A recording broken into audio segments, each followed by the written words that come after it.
యోగా దినోత్సవాన్ని ఘనంగా జరుపుకునేందుకు ఏర్పాట్లు జోరందుకున్నాయి. ఇప్పటికే ప్రత్యేక యోగా శిబిరాలు నిర్వహిస్తూ యోగా గురువులు, సాధకులు అవగాహన కల్పిస్తున్నారు. పలుచోట్ల యోగా డేను పురస్కరించుకుని ర్యాలీలు, అవగాహన కార్యక్రమాలు కూడా నిర్వహిస్తున్నారు. కాగా రేపు హైదరాబాద్లోని లాల్ బహదూర్ స్టేడియం వేదికగా 24 గంటల కౌంట్ డౌన్ వేడుకలు నిర్వహిస్తున్నారు. ఉదయం 5:30కు ప్రారంభమయ్యే ఈ కార్యక్రమంలో గవర్నర్ జిష్ణుదేవ్ వర్మ, కేంద్ర మంత్రి కిషన్ రెడ్డి, పరిశ్రమల శాఖ సహాయ మంత్రి భూపతిరాజు శ్రీనివాస్ వర్మ, మాజీ ఉపరాష్ట్రపతి వెంకయ్యనాయుడు, ఫిలిం ఇండస్ట్రీ నుంచి ఖుష్బూ, సాయిధరం తేజ్, మీనాక్షి చౌదరి తదితరులు హాజరవుతున్నారు. దూరదర్శన్ యాదగిరి ఛానల్ ఈ కార్యక్రమాన్ని ప్రత్యక్ష ప్రసారం చేయనుంది. కాగా ఈ కార్యక్రమ ఏర్పాట్లను కేంద్ర మంత్రి కిషన్ రెడ్డి సాయంత్రం పరిశీలించారు.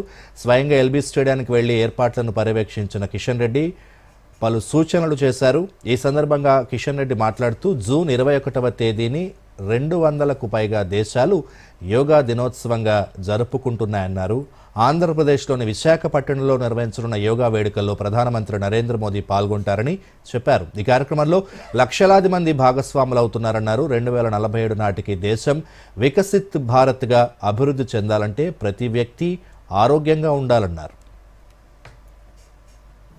21వ తేదీ ప్రపంచ యోగా దినోత్సవాన్ని నిర్వహిస్తూ ఉన్నారు.